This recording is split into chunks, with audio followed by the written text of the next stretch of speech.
तो गाइज यहाँ पे the most demanded video for our channel है, वो है battery drain and charging test. तो लेकर के आ चुके हैं। और सबसे पहले ही बता दूँ भाई, इस वीडियो में बहुत ज़्यादा मेहनत लगती है। यहाँ पे 2 से ढाई दिन लग जाते हैं पूरी पूरी वीडियो शूट करके एडिट वगैरह करने में। तो प्लीज़ भाई इस वीडियो को तो लाइक देना ही देना, और साथ ही में उन लोगों के साथ में शेयर भी कर दो जो लोग इस फ्लिपकार्ट और अमेजोन की सेल में फ़ोन परचेज करना चाहते हैं।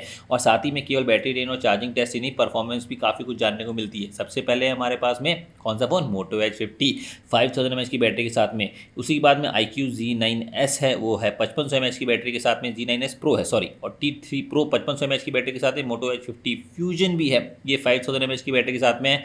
और उसके बाद में भैया द किंग realme GT60, ये है 5500 mAh की बैटरी के साथ में। और वहीं पे OnePlus Nord CE4 भी है, ये भी 5500 mAh की बैटरी के साथ में। तो इसके अंदर ना हम लोग यहाँ पे परफॉर्मेंस टेस्ट और वेरियस बेंचमार्क्स एंड साथ ही में BGMI टेस्टिंग वगैरह सब कुछ करेंगे साइंटिफिक वे में। आपको एकदम डिटेल में जानने को मिल जाएगा कि किसमें सबसे ज़्यादा बैटरी बचेगी। तो भाई देखो, सबसे पहले तो हम लोग कर क्या रहे हैं कि यहाँ पे सारे ही फ़ोन को मैंने फुल चार्ज कर लिया है। सभी में मैं यहाँ पे फुल ब्राइटनेस रखूँगा, किसी में ब्राइटनेस कम नहीं रखूँगा। और हाँ, बीच में मैंने एक जगह ब्राइटनेस कम करी भी है, तो सब में सिमिलर ब्राइटनेस रखी है, मतलब सिमिलर पॉइंट पे। अगर मैंने 50% किया है तो सभी में 50% की ही ब्राइटनेस है। तो देख लो, सबसे पहले 2 आवर्स का यूट्यूब प्लेबैक टेस्ट। और ये टेस्ट इसलिए बिकॉज जनरली हम लोग मूवीज़ वगैरह जो देखते हैं वो भैया 2 घंटे की होती हैं।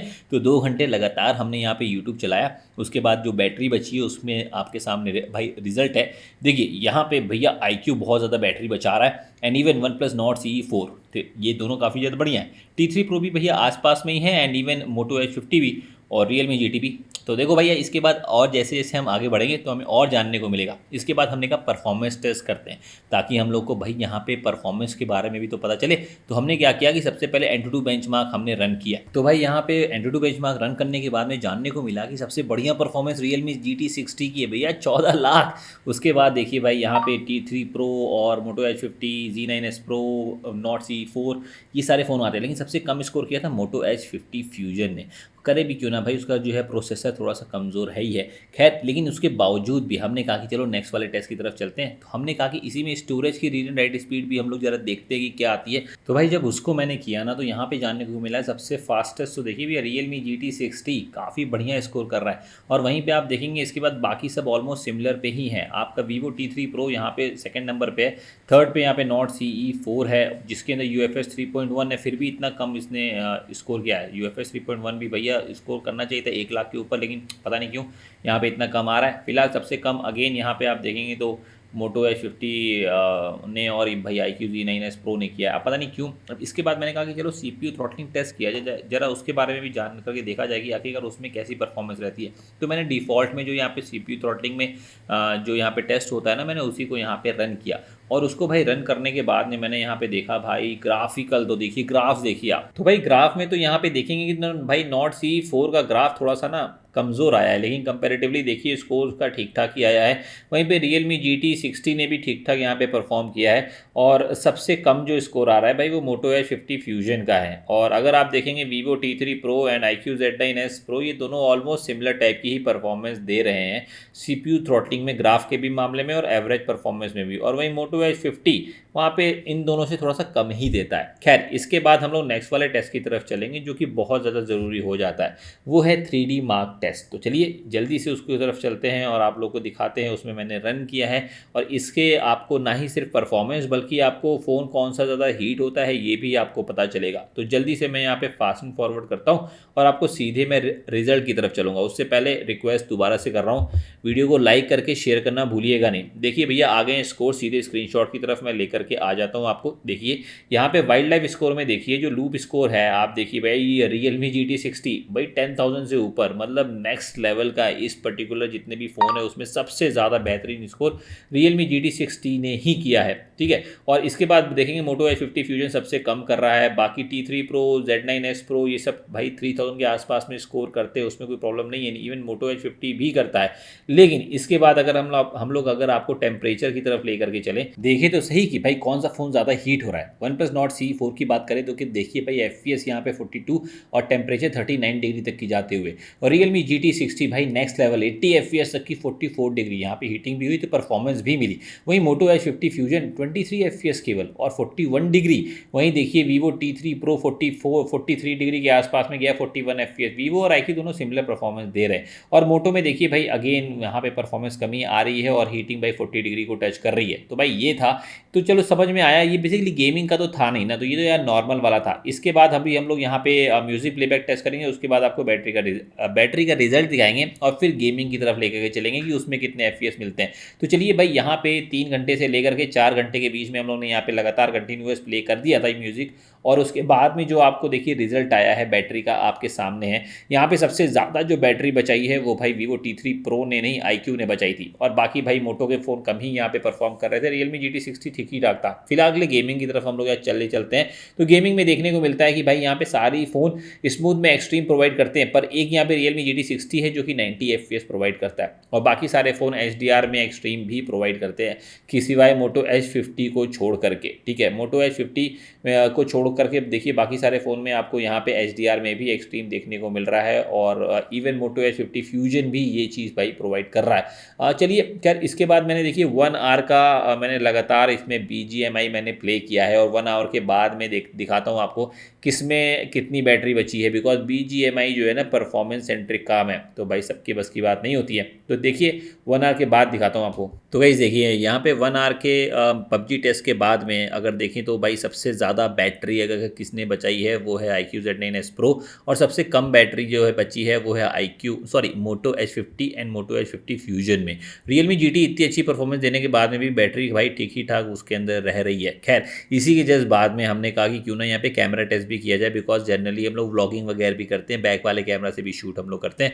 तो मैंने किया क्या है ना कि फ्रंट वाले कैमरा में मैंने 1080p के रिजोल्यूशन में मैंने यहाँ पे वीडियो को रिकॉर्ड किया है, और हाँ, इस भाई आधे घंटे के टेस्ट के बाद में 4K में बैक वाले कैमरा से रिकॉर्डिंग हम करेंगे, ताकि आपको दोनों का ही पता चल जाए कि यहाँ पे 1080p में कितनी बैटरी ड्रेन होती है और 4K में कितनी होती है। तो भाई देखिए यहाँ पे हमने ये रिकॉर्डिंग कर दी थी स्टार्ट, और अप्रॉक्सीमेटली 1080p में ही सभी में मैंने सेटअप भाई किया था, और उसके बाद हमने यहाँ पे हाफ एन आवर जब हमने यहाँ पे रन कर दिया, रन करने के बाद बीच बीच में यहाँ पे iQOO के फ़ोन्स और वीवो के फ़ोन्स ना स्क्रीन को ऑफ कर रहे थे, पर रिकॉर्डिंग ऑन थी उनमें।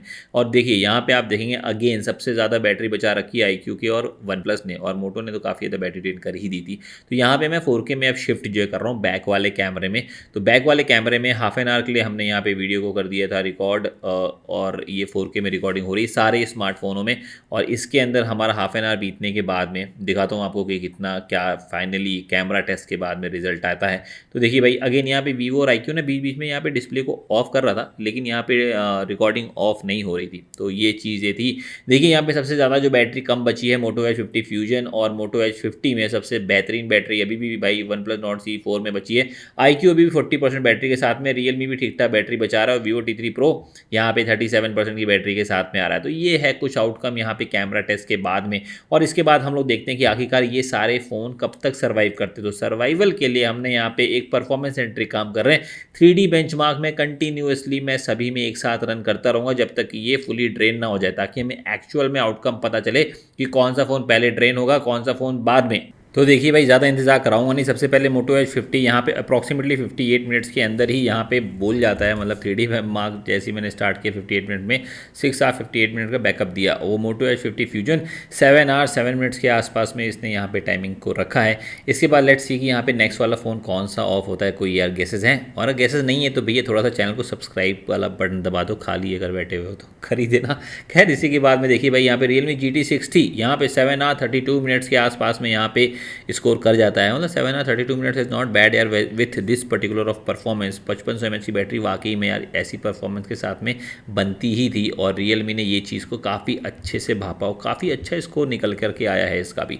ठीक है, इसी के जस्ट बाद में हमने भाई देखा कि इसके बाद में बाकी सारे फ़ोन्स बहुत ज़्यादा बैकअप यार दे रहे थे, और उसके बाद में जो नेक्स्ट फ़ोन था वो था वीवो T3 Pro, जो कि यहाँ पे अप्रॉक्सीमेटली 8 आवर्स तक की यहाँ पे सर्वाइव किया था। 7 आवर 59 मिनट्स के आसपास में ना चला था। उसके बाद iQOO और OnePlus तो भाई काफ़ी बेहतरीन यहाँ पे टाइमिंग ये लोग यार दे रहे थे। खैर इसी की जज्बात में मैंने कहा कि चलो कंटिन्यू करते देखते हैं कि पहले कौन यहाँ पे स्विच ऑफ होता है, iQOO और वन प्लस। तो भाई ज़्यादा इंतजार करना नहीं पड़ा, यहाँ पे केवल और केवल 8-7 मिनट्स के आसपास में यहाँ पे iQOO हो चुका था बंद, लेकिन भाई इसने काफ़ी बढ़िया यहाँ पे बैकअप दिया। उसके बाद लेट्स सी कि यहाँ पे वन प्लस कितना चलता है, और वन प्लस भाई काफ़ी ज़्यादा भाई चल गया, यहाँ पे 8 आवर्स 40 मिनट्स के आसपास में यहाँ पे इसने बैकअप दिया। तो देखा जाए तो यहाँ पे सबसे कम जो बैटरी आ रही है निकल करके वो मोटो H50 में आ रही है, उसके बाद मोटो H50 फ्यूजन में आ रही है, और उसके बाद बाकी सारे फ़ोन तो ठीक ही ठाक परफॉर्म या कर रहे हैं। इवन अगर आप देखो तो मोटो H50 सॉरी रियलमी GT भी काफ़ी अच्छा परफॉर्म कर रहा है। इसके बाद जरा चार्जिंग टेस्ट की तरफ चलते हैं, जाइएगा नहीं कहीं, अभी काफ़ी कुछ बचा है। तो भाई देखो सबसे पहले तो आप देखो vivo और iQOO दोनों में ही ऑलमोस्ट 80 वॉट की चार्जिंग मिलती है, और भाई दोनों ही ऑलमोस्ट सिमिलर बैटरी के साथ में भी आते हैं,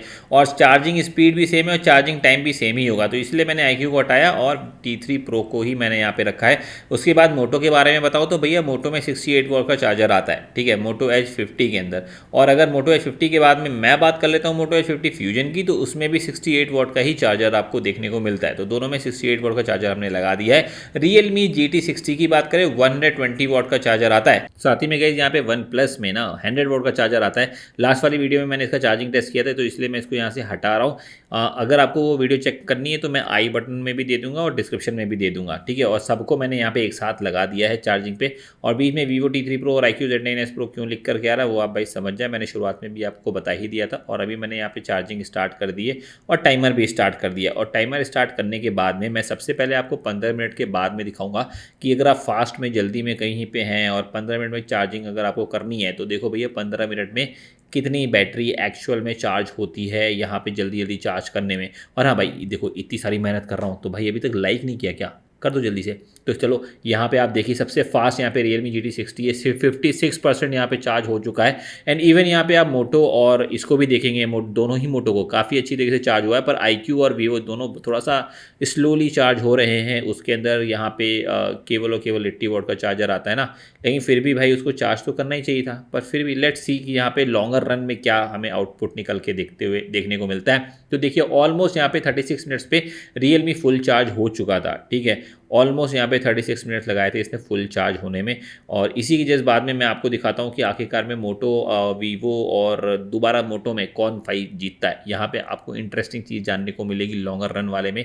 यहाँ पे अभी तक की अगर आप देखें तो 36 मिनट्स के बाद में 81% यहाँ पे मोटो H50 फ्यूजन है, और वहीं पे देखेंगे मोटो H50 में 77% है, और वहीं iQOO में देखिए भाई 74% है। लेकिन शॉकिंग चीज़ क्या है, देखिए यहाँ पे ना आपको देखने को मिलेगा कि यहाँ पे vivo T3 Pro अचानक से आप देखेंगे तो इसने काफ़ी मतलब लास्ट के समय में भी ना ये इसकी चार्जिंग स्पीड वही स्टेबल ही रहती है, और यहाँ पे काफ़ी अच्छी यहाँ पे चार्जिंग देखने को मिलती है, जहाँ पे 50 मिनट में फुल चार्ज कर दिया है। और वहीं पे अगर आप मोटो H50 फ्यूजन देखेंगे तो ये 87 मिनट्स में पता नहीं कैसे रुक ये गया है, और इससे ऊपर जल्दी बढ़ ही नहीं रहा था, मतलब जैसे ही और यहाँ मोटो H50 97% पे है।